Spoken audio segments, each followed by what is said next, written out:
This is what's referred to as a C.O.P.O Camaro. C.O.P.O got its name back in the late 60s whenever Chevrolet had a process where you can order cars that were not available to the general public. Police cars, ambulances, special kind of cars. This is a factory-built race car. These cars are not delivered to any dealer. You have to pick them up in Wixom, Michigan or at the plant. And what makes them a race car is they are a race car. When you get in the car, it's ready to race.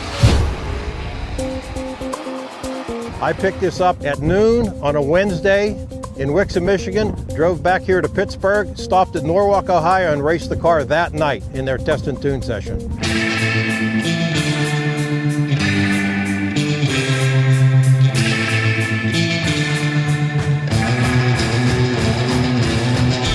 This car comes from the factory with a full roll cage, a 4-link rear suspension with a strange 9-inch rear suspension. Under the hood of the car is a 427 naturally aspirated LS motor. This has been updated to 2014 with the addition of a new air box that the 2012 did not have. This brings in fresh air in the grill, brings in cold air into the engine.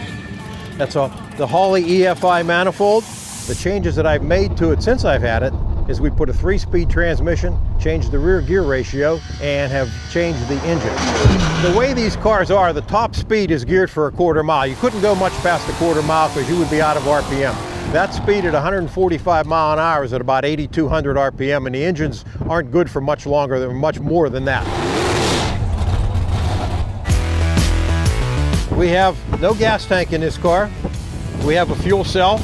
This is where we put the fuel in. We have 2 batteries, which we put in. The car comes with 1 battery. I put 1 additional battery. These wheelie bars are new for this year. The car did not come with bars, but these cars do a high wheel stand and can go over backwards. We've had some cars that just about went over backwards.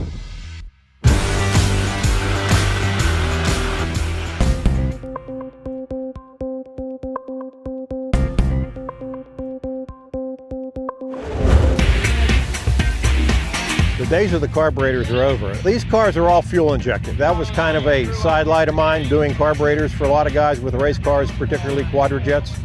And it's kind of new to me that I have to go to a fuel injection car and not do a quadrajet anymore. Instead of tuning it with a screwdriver and whatever you would use to do it, now you got to use a laptop.